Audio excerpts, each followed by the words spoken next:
is Ask a Landlord from landlordsjournal.com, and we're taking questions. There are four of us from landlordsjournal.com and attempting to answer as many questions as we can from tenants and fellow real estate investors, fellow landlords.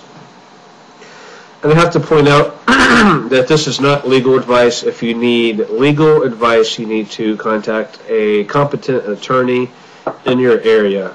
The laws and regulations are different for each state and even different municipalities. So if you do have a real problem, you need to contact, again, a competent real estate attorney. This is just general advice from what we have experienced and what we would do in our locality. Again, if you need specific advice or need to act, you need to contact a competent attorney in your jurisdiction. So with that in mind, I'm going to attempt to answer a question every day. I'm going to pick a question that we receive and air it on YouTube. I'm going to try to do it, pick one every day. So our question today is, it is a landlord question, and it's, what responsibility do I have as a landlord when tenants are in dispute with their neighbors? And this is something that I'm very familiar with. The neighbors sometimes seem to think that you babysit your tenants. If they have a problem with their tenants, I used to get a lot of calls from the neighbors. I still do, not a lot. I try to discourage it. But they seem to think that if they have a dispute with the neighbor, that they can call the landlord and get it resolved. Personally, I do not I do not babysit my tenants. If I tell the neighbors if they have a problem with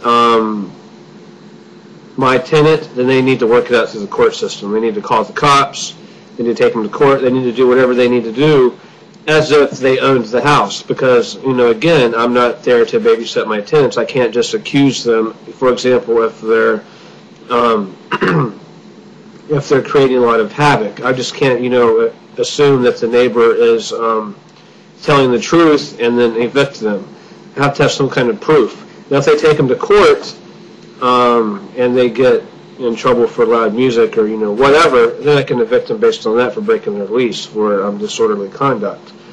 But when I do get calls from neighbors, or even from tenants, I even get calls from my tenants. I'm complaining on the neighbors. Like they want me to do something about that. And again, I tell them that they need to work it out through the court system. They need to call the police or work it out themselves. I don't babysit the neighborhood. I have too much going on in my life and in my business life to, babysit tenants and neighbors and all that kind of thing. They need to follow, they need to do what everyone else does when they have a dispute with the neighbor or someone in their neighborhood. They need to call the cops, or they need to go take them to court. They don't need to be calling their landlord, and neighbors don't need to be calling their neighbor's landlord. But there's times when I get a lot of that.